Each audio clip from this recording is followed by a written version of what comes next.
opinions and beliefs presented on this program do not necessarily reflect those of the management, the affiliates and broadcast partners, or the sponsors. Listener discretion is advised. Scarefest Radio, the radio you can see.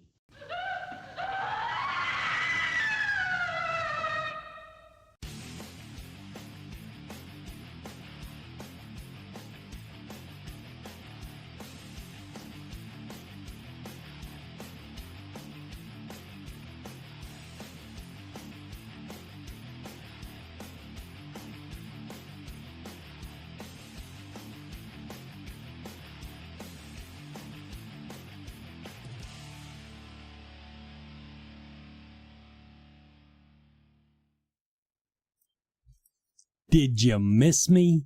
Hello and good evening, everyone, and welcome to Scarefest Television. The original broadcast date, November 1st, 2024. Happy Thanksgiving month. Anyway, tonight, I have the lovely and talented Adrian Elder coming on as my co-host / guest. We're just going to sit here and bullshit for an hour.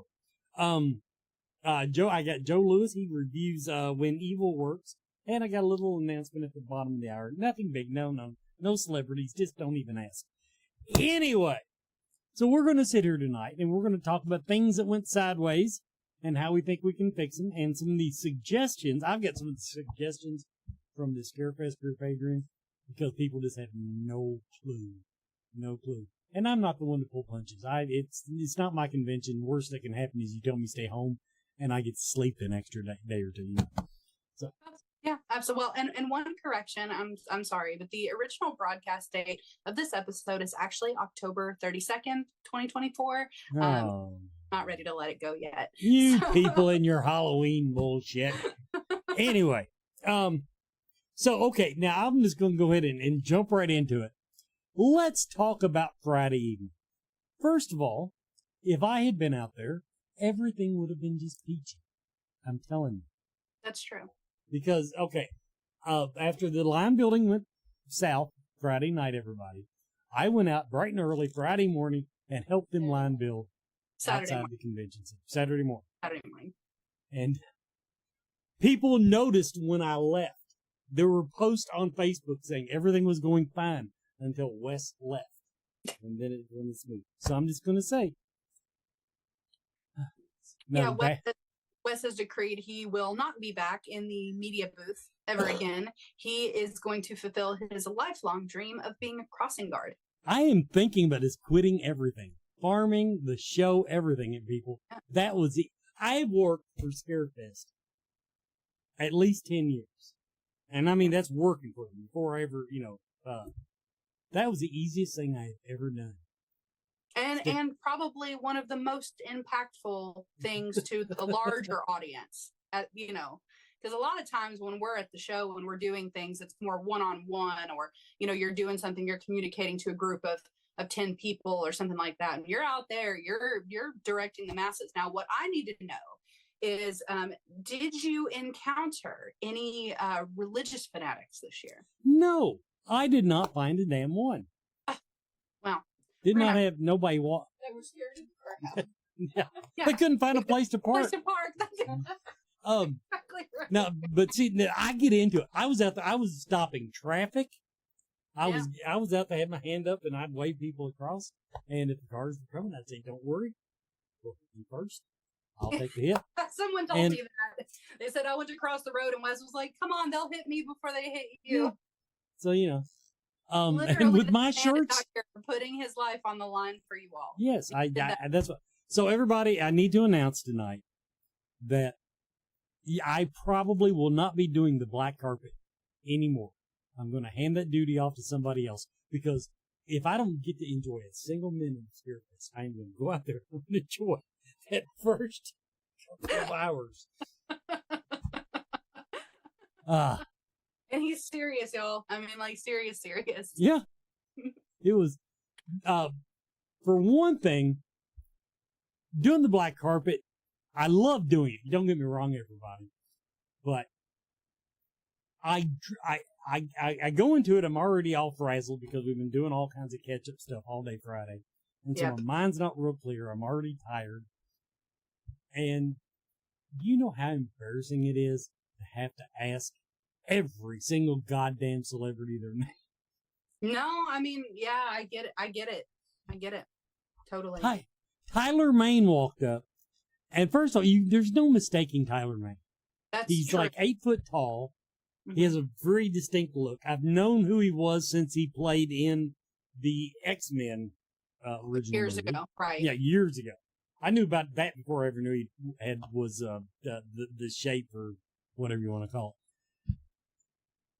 He walks up and I draw a goddamn blank. Oh, I mean, just totally blank, and I had to ask him his name. So this will take. It'll just be so much easier on me. I've got one more embarrassing with Tyler Maine, actually, and now that you've shared yours, I will share mine.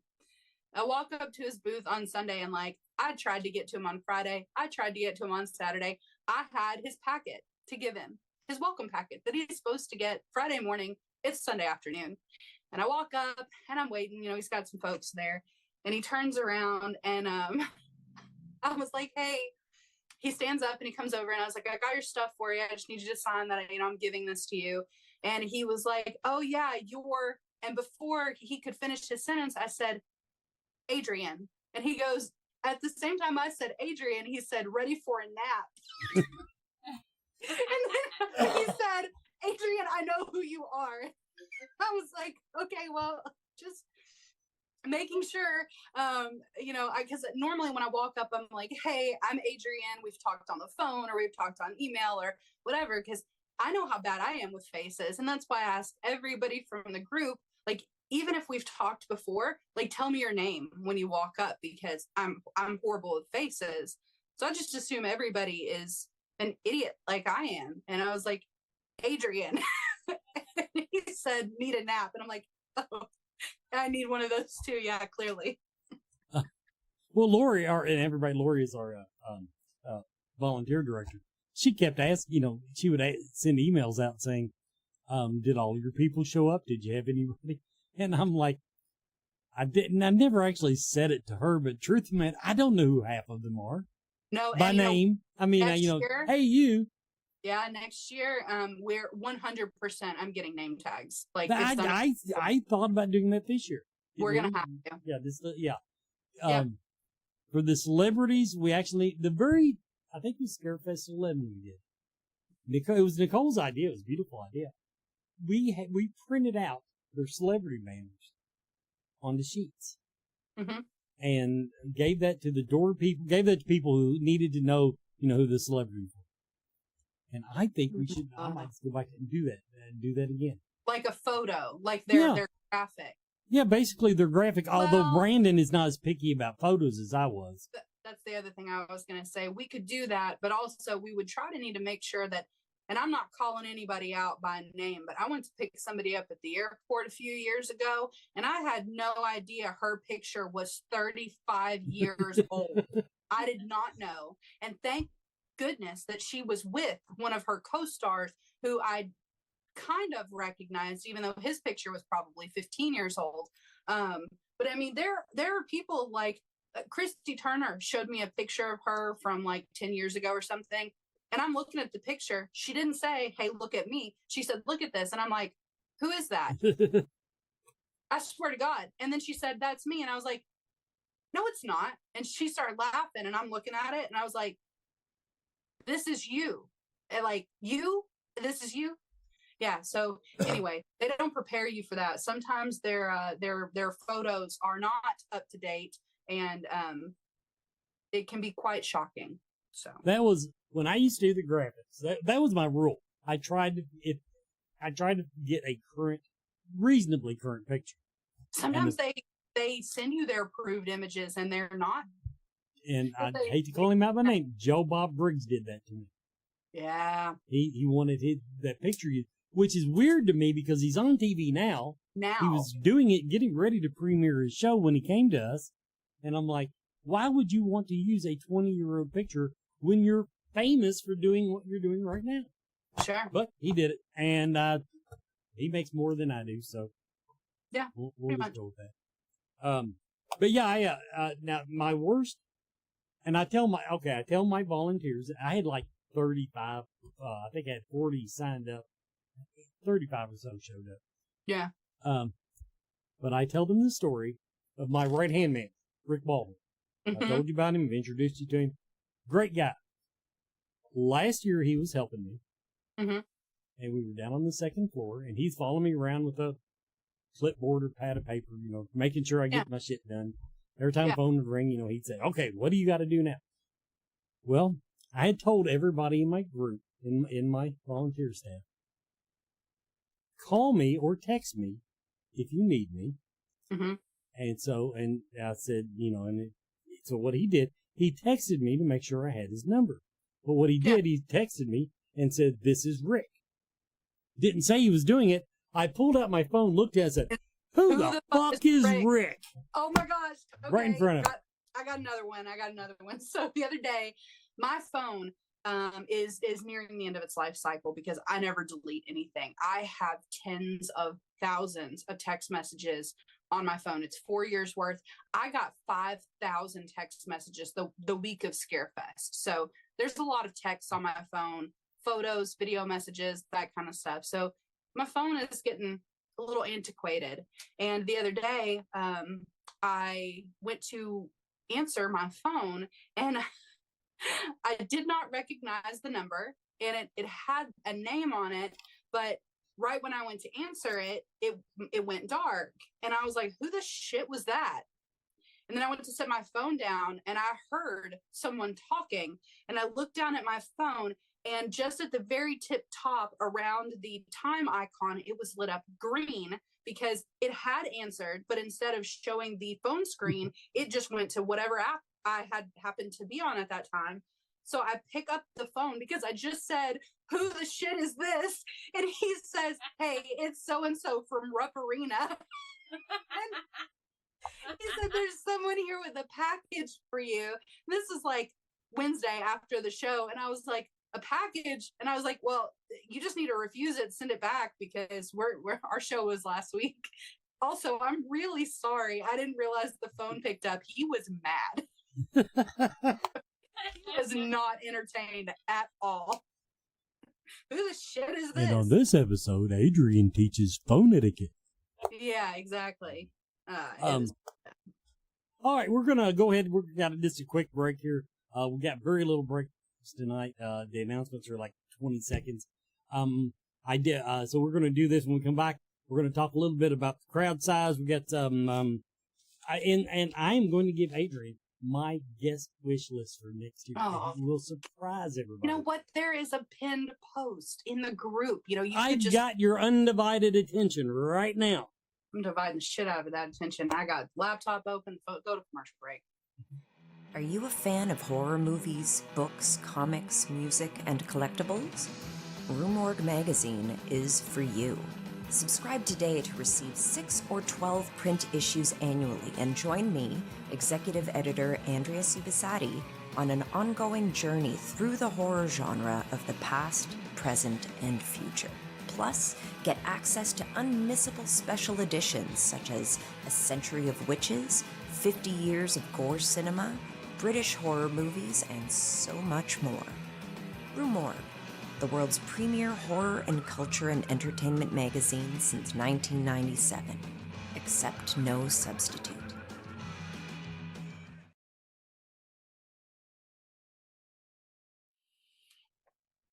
We're talking about people behind the rack. Is this thing on?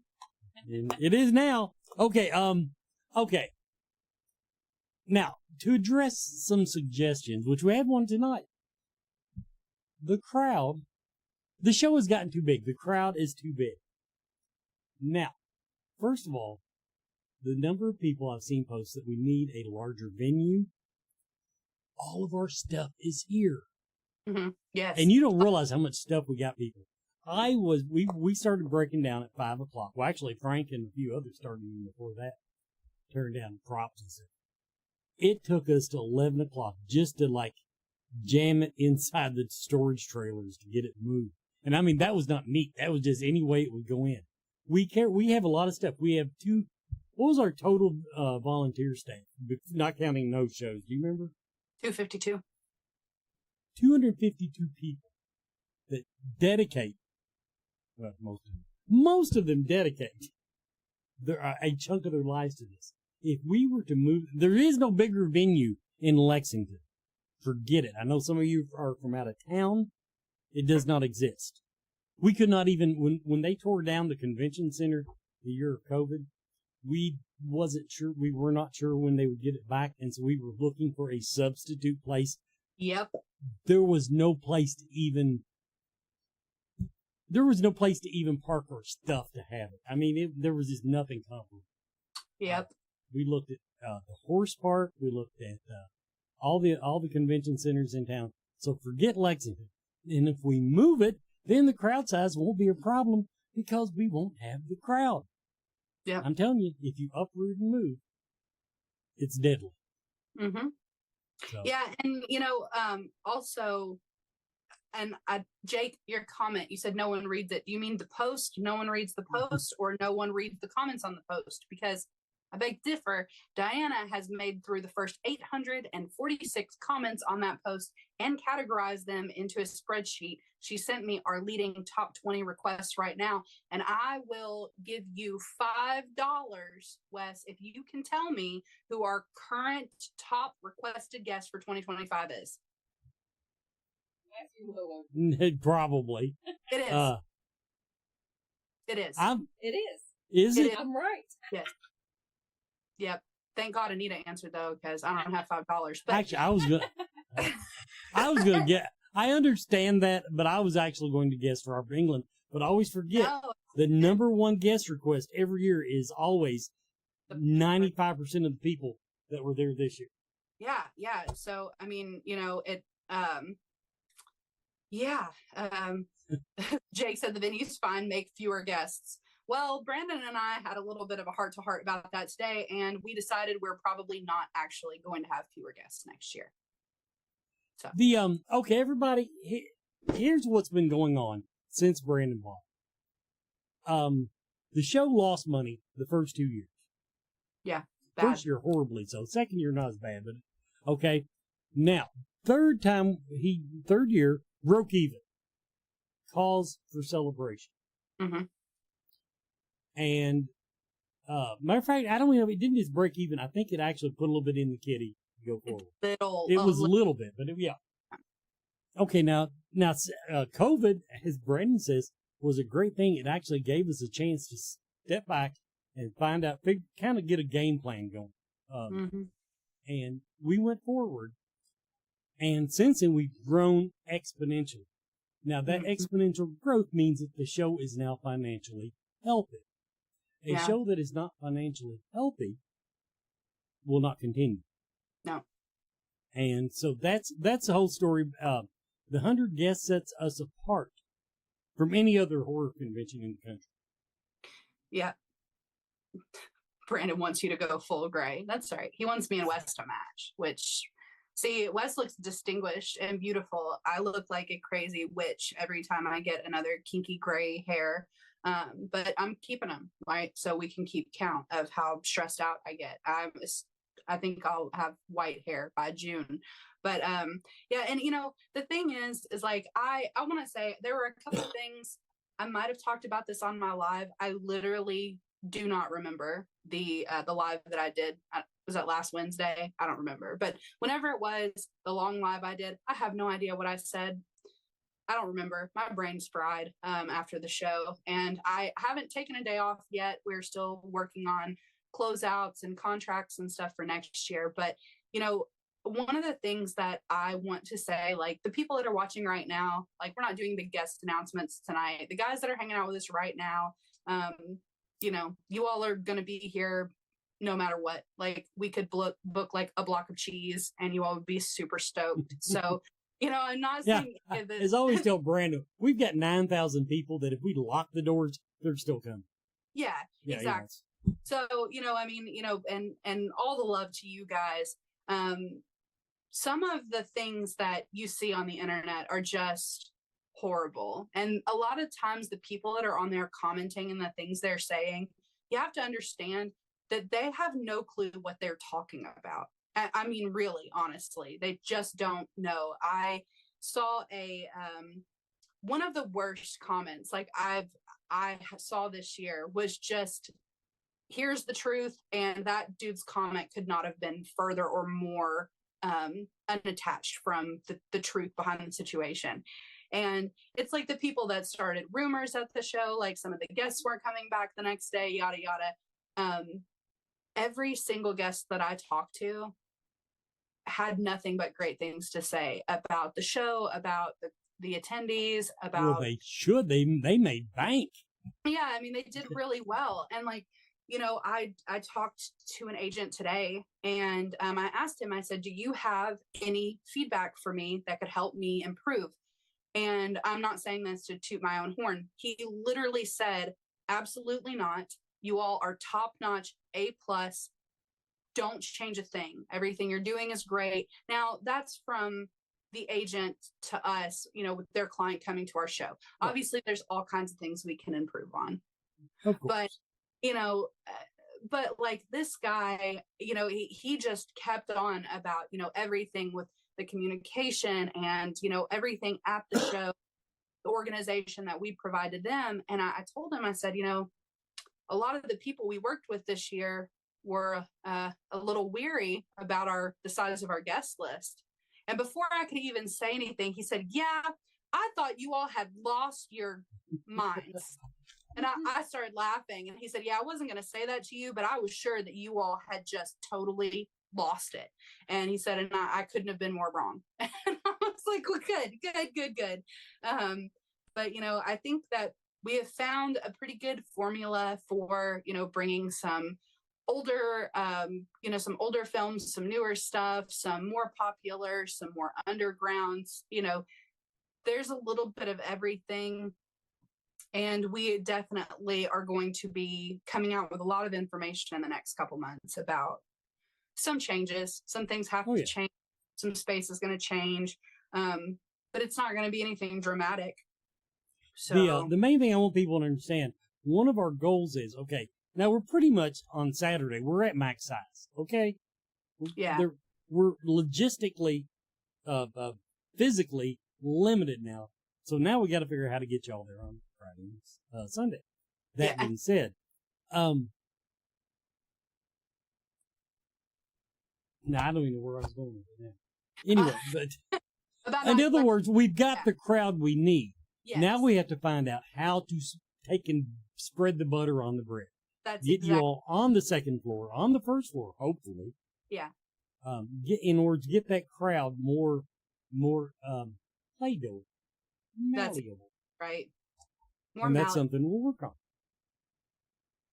Oh, I missed your all super sweet comments while I was talking. Sorry, I kind of went on like a little bit of a rant there, but you know, I think it's really important that people understand that for all of the crazy, like mean stuff that was going on Facebook, like Friday and through the weekend and the beginning of the next week, there is no way, and you all know this, there is no way that everyone is going to have a seamless experience. There's going to be miscommunications. We're going to mess up.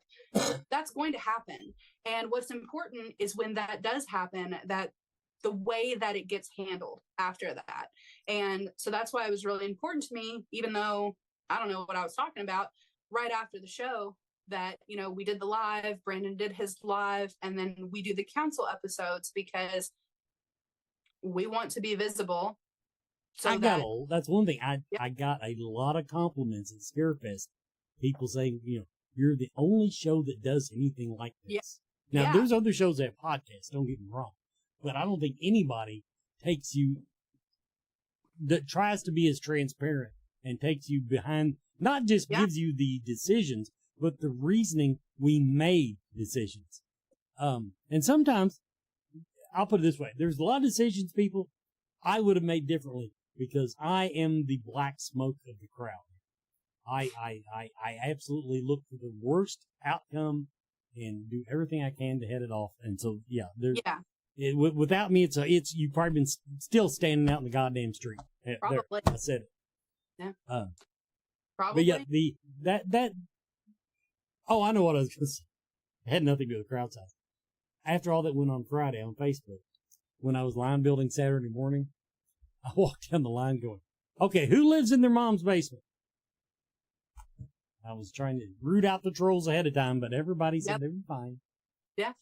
Yeah. And that's so true. Cause like the whole weekend at the show, I dealt with a couple people that had issues. Like, we talked about it. We got it resolved, but I think it was 3.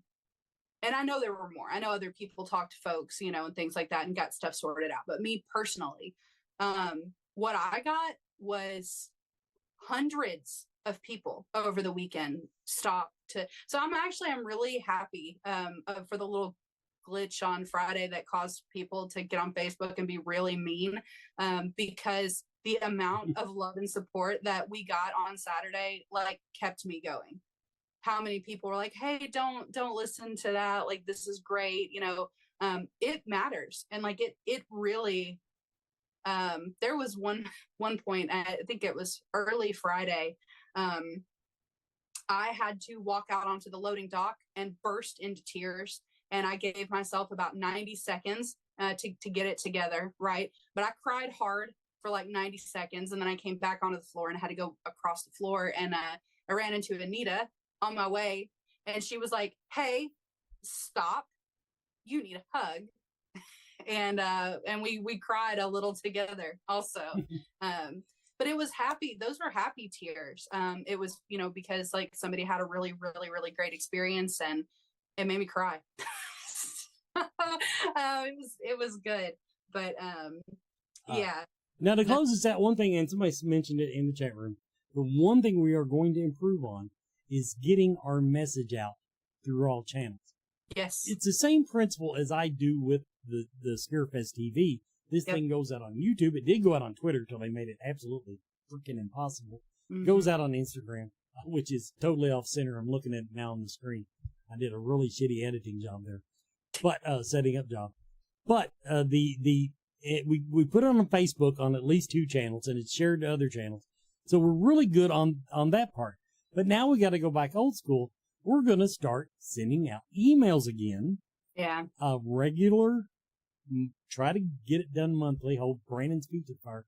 And the one place we really faltered, and this is a lot of people over the weekend told me this, a lot of the stuff that would have helped them navigate the convention was not on the website. It was on Facebook. It was all over Facebook, but it had never been put on the website in a way that you could find it or that made sense. So we're going to work very, very hard on that. Well, and it's funny because I actually made a graphic about 2 weeks before the show, and it was Matthew's announcement graphic with a QR code on it. And that QR code, what I intended for it to do was to take you to a landing page on the website that had all the information for his line building. And but until we announced it, we got the line building information out there. It wasn't, it didn't happen. And another thing that I'll have to say is, like, specifically with Matthew, they're over there. I'm not going to grab one right now, but like, we had the half sheets printed out, and they're literally the ones that we used for Robert England. I just changed Robert's name to Matthew's name. And the problem with that, anything we do preemptively, and we talked about this leading up to the show, and this is why we always have an issue with signage, always, is because if we had hung a bunch of signs from the ceiling that were like Clive Barker here, line building here, well, that would have all been wrong, and we would have had to pay to have them taken down. Same with the line building in the back hallway.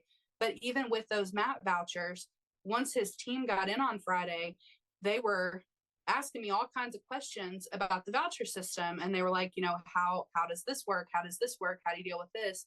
And I told them, and they're like, okay, well, however many you hand out, whoever doesn't get it today, they get to come back first tomorrow. And I was like, no, that's not. And she's like, we're not going to do it unless you approve that. And I was like, okay. Well, we ended up going over by almost an entire group. And that's why we did the live on Friday. And we're like, hey, things have to change. And on the ticket, Robert had a 2-item limit. So the thing said, you have to be the one holding this card and it's good for 2 autographs. It wasn't like that with Matt. You could have 6 people in your group. If you're paying together or if you're standing in line together, you just needed one. So I'd hand those out, and then people would get to the end of the line and they'd start reading them, and they'd come right back and like, you only gave me one and there's 3 of us. And I'm like, I know what it says. Ignore that. Listen to me. Things change. So if we put the wrong information on the site and then, we don't have someone that's dedicated to going on there and fixing it, so that's one of the biggest things that we're going to work on this year. Is I've had a couple people that have reached out, and I see Rob was asking about an app. We've looked into that, and I don't know how far we've gotten with Now, I don't know if he's looked into it lately. I know when we first looked Right. into it, the real trick to the app is an app is just basically a dumbed down website. I mean, there's nothing, and and most of them don't give you as much information as you can get on the website. They're Yeah. not easier to navigate, right. because every app is slightly different. So, in other words, I think they've kind of gone out of style. Mm-hmm. Now, what?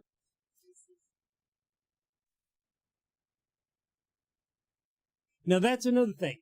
We quit doing. This was a money issue. The printed we one. quit doing the printed books. We were supposed to do them this year. Actually, they were going to be like the way that Brandon had said it. It was something like the longer sheet of paper, but the way it's folded, it's more like a pamphlet that accordions out, and it's got information like the map and stuff on it. But I don't know how else to say this, and this is going to sound crazy. I know that. But the last 3 weeks of before Scarefest this year, I have no idea what happened. Like, everything happened so fast that a lot of stuff just didn't get done. And when I say that I work on this show full-time year round, I do. And like, things were set up and it was going well. And then there were a couple of big hiccups with Milton, and there were things like that had to change. New travel had to be booked for a lot of people. There's just a lot of big last minute things. Mm-hmm. And none of these are excuses, more so than it's just like, I need to try to figure out what happened, because there was blatant, obvious things that just got totally overlooked. I mean, like, I just completely forgot. My brain just wasn't working anymore by the time we got to the show. And that's one thing that Wes and Anita, we were talking about yesterday, that, we have to find time to sleep and rest before the show so that we can function better. That was a huge challenge this year. We're going to go ahead and take our do our announcements. It'll just be a few seconds here. Before I do them, though, I'm going to say, okay, the other thing about doing an app, they won't admit it, but the convention center Wi-Fi is still hit and miss. That was the other thing about, and that's why we really want to go back to the printed stuff, because when you get on the second floor and you're walking down the meeting room hallway, I can literally tell if we're on the phone and you're walking from 8 to 1, I can tell when you get to 6, because it just drops. Yeah. And I'm like, oh, well, I know exactly where you are. So, and so in answer to that, we're going to try to find a middle ground, some material printed, but it won't be like the old days. But I do think that's a good idea. Okay, let's do our announcements. The Central Kentucky Mystical Market. Don't miss it. It's November. Now you got to wait all month for it. November 30th through December 1st. That weekend, we will have the Central Kentucky Mystical Market. Vendors, tarot, mediums, all kinds of neat stuff. Clarion Hotel, Newtown Pike. Check it out online, centralkymysticalmarket.com, or just go to Scarefest Weekend. There's a link. Okay. The Caribbean Carnival. I understand the tickets are on sale now. February 15th, I've been telling you to save the date. February 15th, 20 and 25. go to mysticlunaevents.com, like it says on your screen right there. And there is a link on scarefestradio.com that'll get you there if you're patient and wait for the little slideshow to go through. Last thing I want to tell you, after this show tonight, hop over to our YouTube channel. We've got a new podcast. We're just launching it. It's not consistent yet. Got some work to do on the editing. But, yes, we're that little thing I teased to you about a month or two ago about we're just going to let people do their podcasts and we're going to brand it for them. Well, Barbara Jane has taken off with it, and she's already recorded like 4 or 5 episodes. I'm releasing one of them publicly.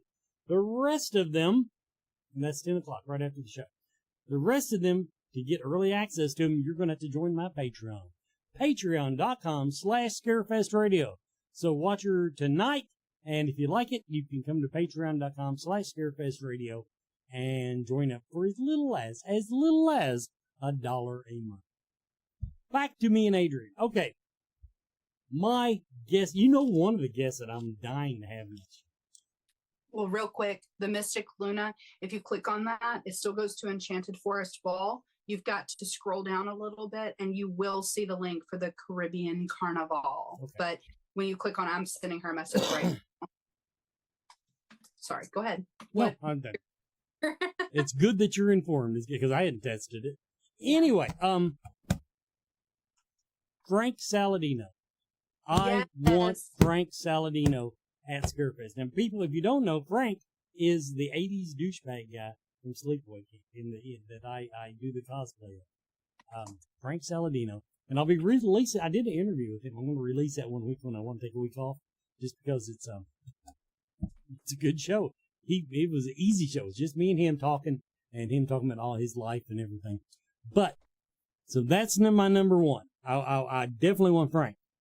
Now the other, it's a combo. And I know we could get them. We should have had them years ago, but they keep traveling our weekend, and we've never gotten them.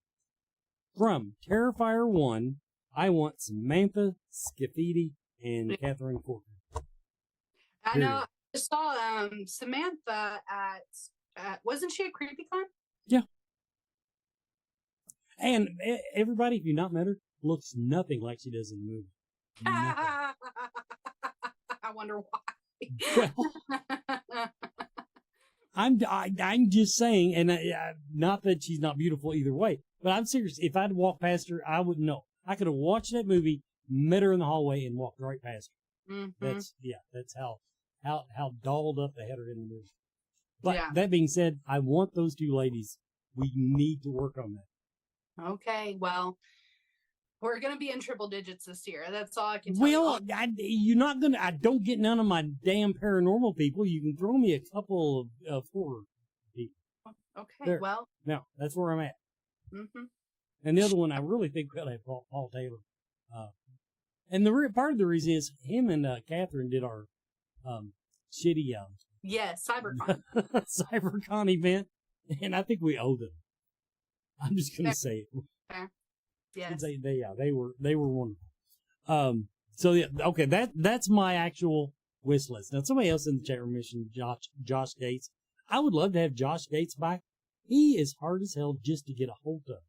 Yeah. He travels at weird times, and he really doesn't like doing conventions. He likes doing his own stuff. So just so you know. Yeah. Yeah, we're working on the lineup for this year, and I'm telling y'all, it's nuts. I mean, just the well, and we do this every year, right?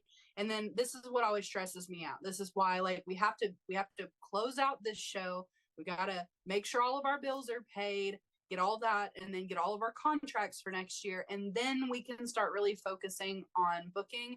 But we've got to take a little bit of time off in between. We have to, absolutely, in order to do a better job. But I always get overwhelmed when we first start looking at booking, because we put down like 300 names.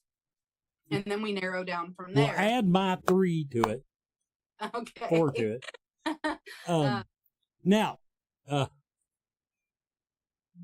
okay, one thing we need to do, and this is not really related, we need to actually name our ticket system that when we do the ticket line passes.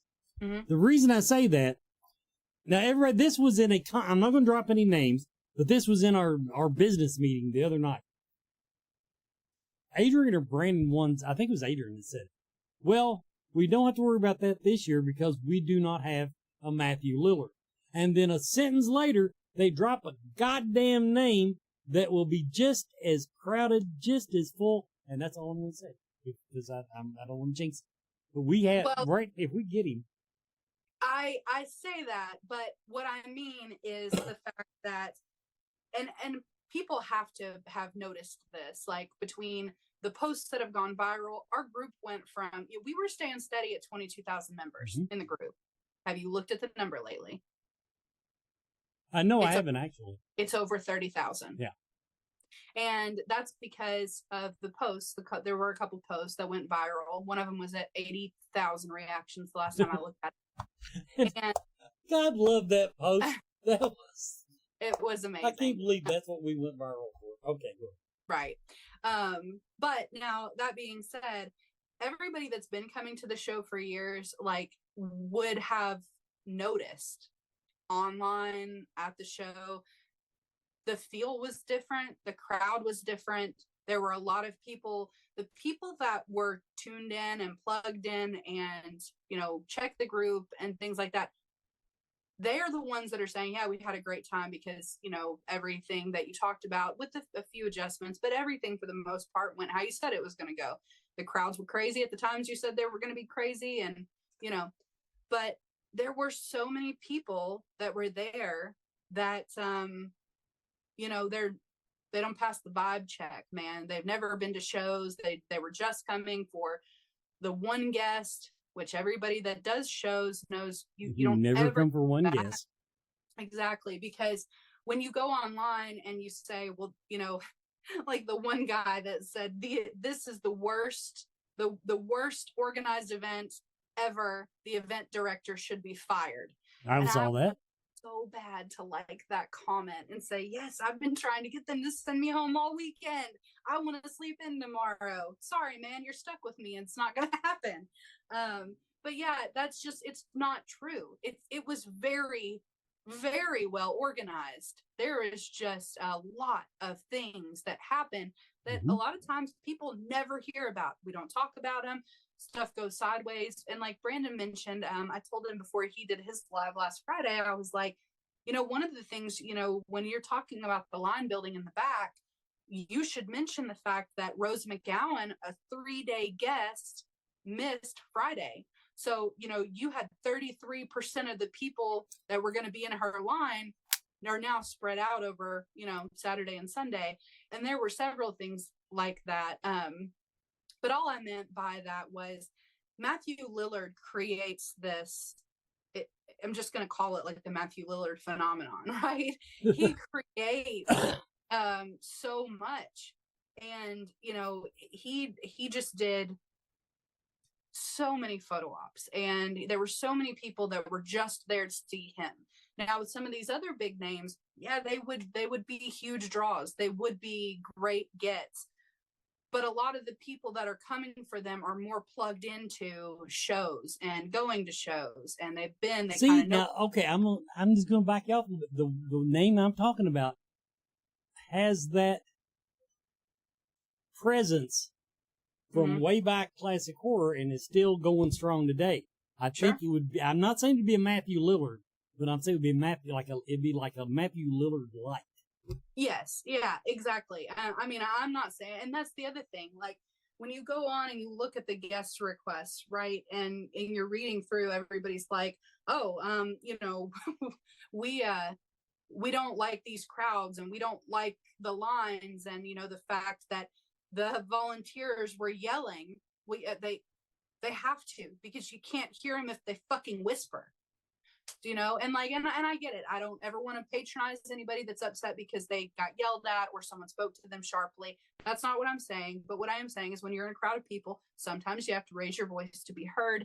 And that's all I saw every time.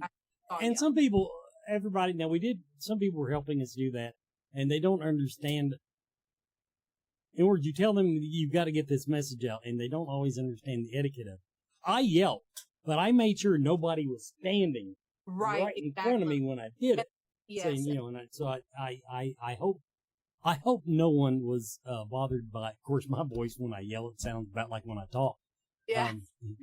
Well, especially by the Saturday night. Yeah, and there were a couple people that got irritated with me when I told them to stop yelling. But it is what it is. Like, everybody is, the energy this year was different. But a lot of people are complaining about that, and then literally the entire freaking guest request post is nothing but headliners that would have absolutely insane lines. And like, can we do it? Yeah. Like, right now, in a perfect world, we will have 4 decent headliner size guests this year with their franchises. That's a fucking lot. Most shows are lucky to get 1. We're looking at, there's 5 floating around, and we're going to try to get 4 of them. So, that being said, like, it's going to be a lot. There's going to be a ton of information, and there are some really great people that are in here commenting right now. There's great people on our team that, we're going to say, okay, well, now we know what happens when the information doesn't get to people. Let's figure out the best way to get it to them. And, maybe that means everything links back to one, but somebody over the weekend has to be dedicated to, if something changes, they can go on there and fix it. Mm-hmm. Because that's the biggest thing. We rely a lot on the announcements. There are a lot of places that you can't really hear the announcements that well. We have looked at monitors, because that's why photo ops was the cluster that it was, because what we had talked about with the center, like, hey, we're going to keep the entertainment room open, we're going to keep the cafeteria open. People can't line up until 30 minutes before they're off anyway. That's what it says on there. When you read the photo op instructions, it says don't come before 30 minutes because we don't have the space for an hour's worth of people to stand over here with 30 minutes worth of space. So when I walked down and I saw the foyer and the craziness, it's like, anybody that's got sessions G, H, F, E, D, all y'all just need to go in here and sit down and hang out. We'll come to the door and we'll holler when it's time for session D. Like, that's what I thought would happen. The problem is there's a lot of places down there you cannot hear the intercom. The acoustics in that hallway were incredibly bad, and that's something there's no way we could have known ahead of time unless someone at the center knew it and came and told us. Exactly, and I don't think that they had encountered that before. And that's what I'm saying. Like, I sent emails out about, hey, Saturday for Matthew Lillard is going to be crazy. We know it's going to be a lot. This is what we're expecting. This is how many thousands of people are going to be down there. And this is how we need to deal with it. We're going to have 7 security people basically in a line from the entrance of this hallway all the way to the entertainment room. We'll have people every 15 feet standing in a line. And when people come down the stairs and they're like, hey, what photo op session do you have? If it's A through C, you're going this way. If it's D through G, you're going this way. That was the plan. Right. And then it turned into what it turned into. So, and the thing was, a ton of people knew about the plan. Right. But when people are going online and they're berating you saying, well, it was unorganized and it was a cluster.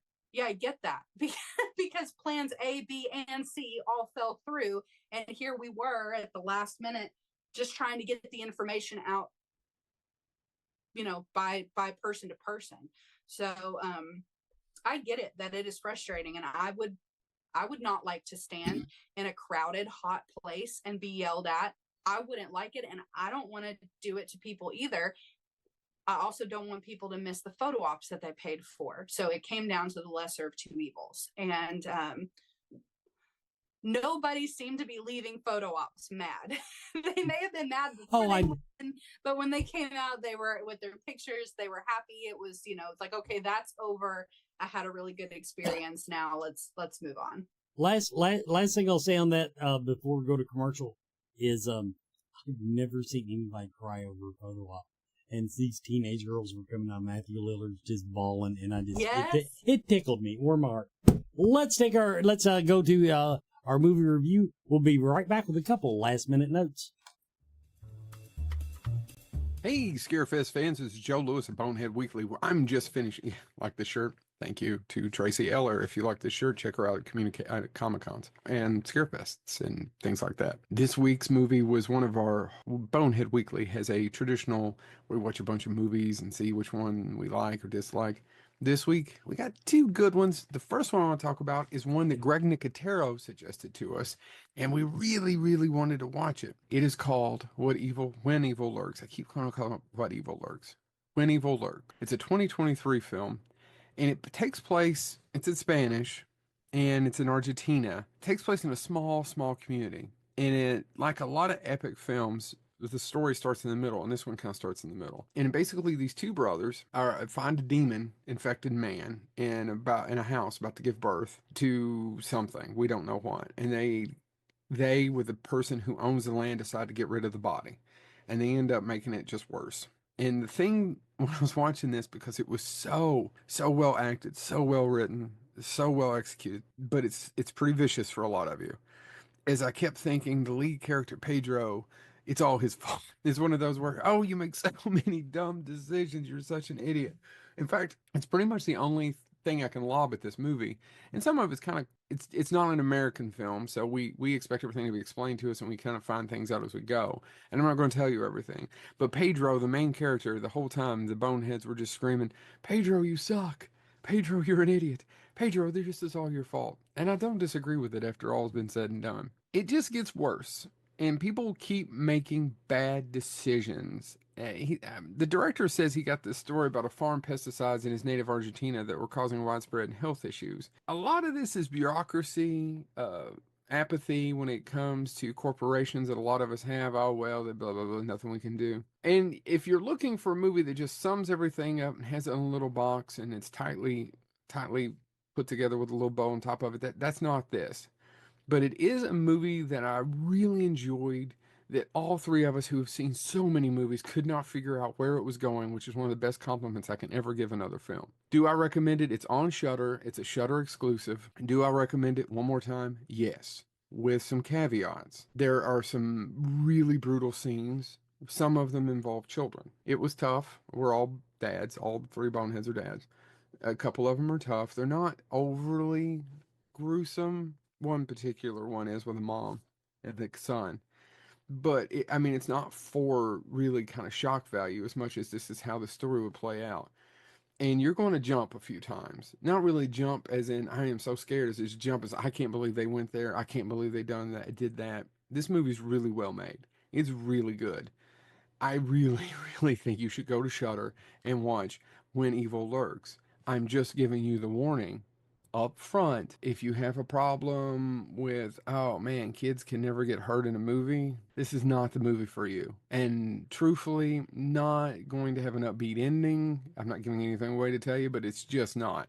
This is not where you're going to feel so, oh my God, this is going to kind of keep you down. Just a lot of characters, and it's a lot of criticism I see make some really stupid mistakes, and I agree with that. Pedro's an idiot. But that being said, I really enjoyed this movie. I do recommend it, and I never knew where it was going. This has been Joe Lewis of Bonehead Weekly. Evil Lurks, When Evil Lurks, on Shudder.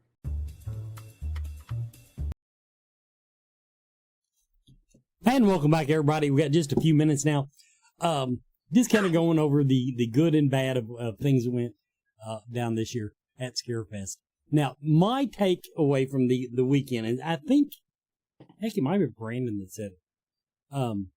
The biggest change I think that has come about at Scarefest, we are no longer the show you're going to stop by at after work on Friday. No, We're not that anymore. So I'm sorry, but yeah, I think we have outgrown that.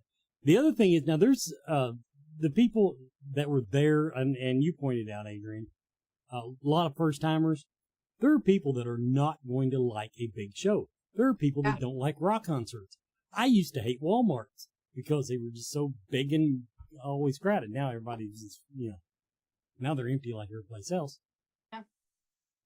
But, well, so I totally agree with that because I don't like big shows. I mean, I don't like the craziness. I don't like the lines. I don't like the noise. There's a lot of people I feel like that they come to the show, maybe they get a day pass because there's someone that they've been waiting for a long time to meet that doesn't do a lot of shows. They're not on the circuit very much.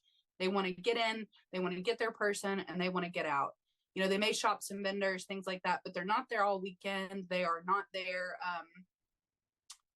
for the add-ons and things like that. But there Right. are people who do want to have things to do all weekend. And like one of the things that I want to do, especially if we get the expansion onto the first floor, which that is not official yet, that's what we're going for, is to have more room and have all 3 levels. Yeah.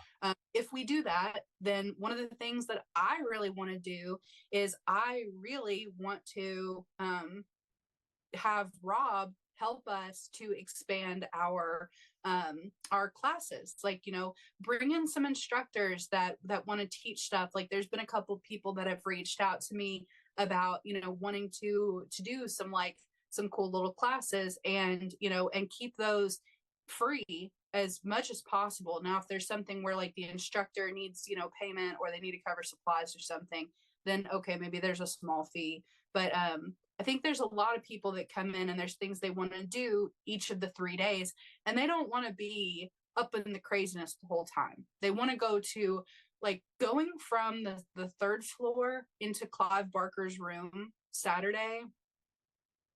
I couldn't believe it. Like the atmosphere, because the acoustics in that room, even though you had the panel room right next door, like it was another world going from level 3 to level 2.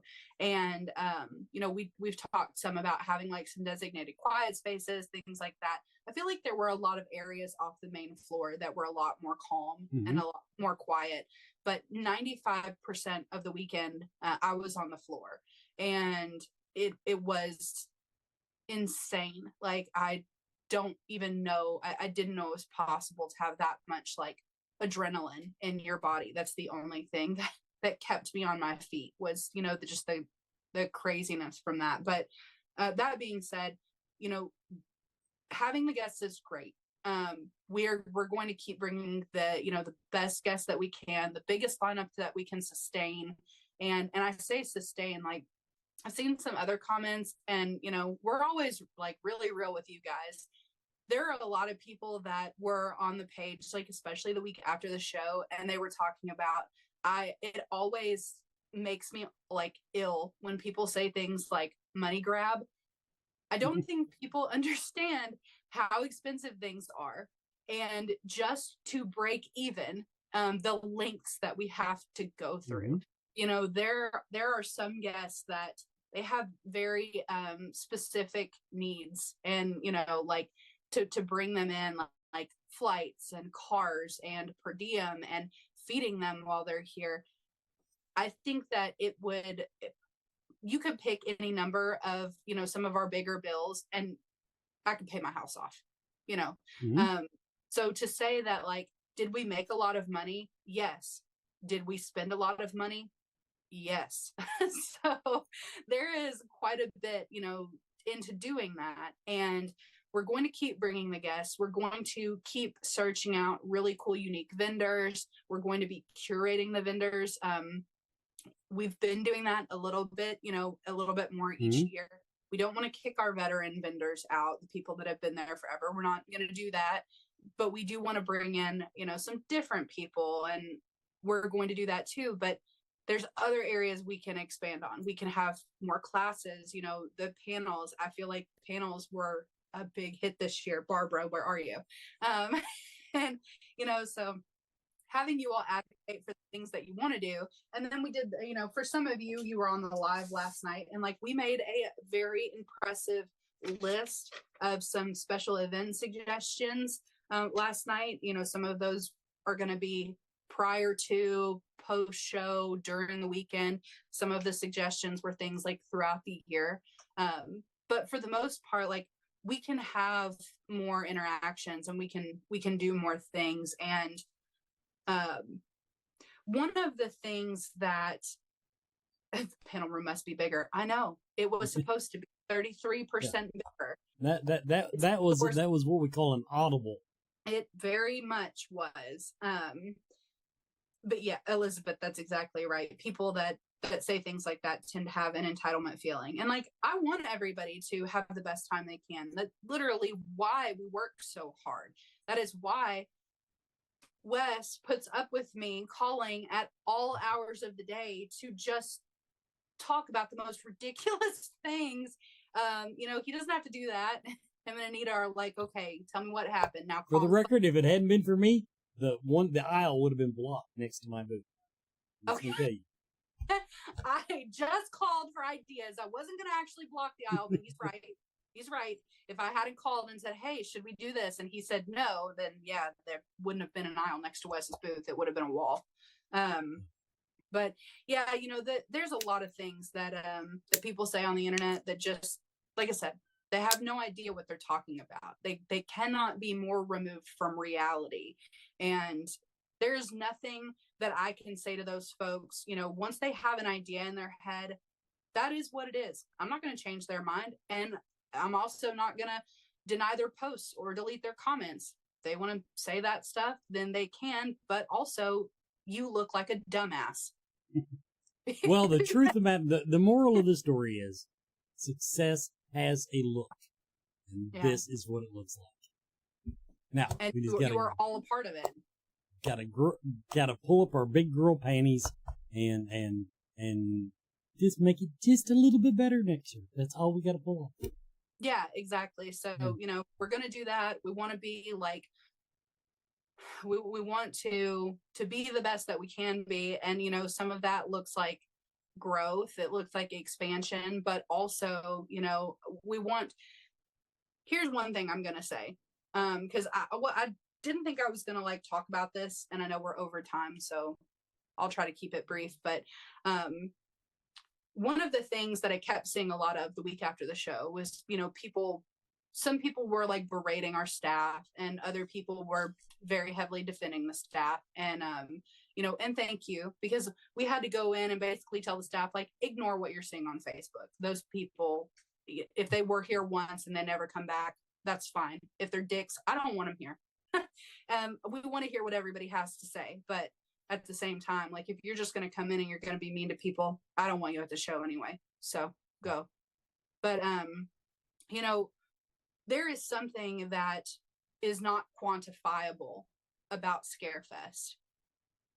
And I haven't really figured out a way to put this into words, but, for the first dozen years of the show, I volunteered. I've done almost every kind of task, from driving stars to the airport, working in hospitality, managing lines, being a handler, all of these things. There's only a couple things. I haven't worked in the merch booth, haven't worked in the ticket booth.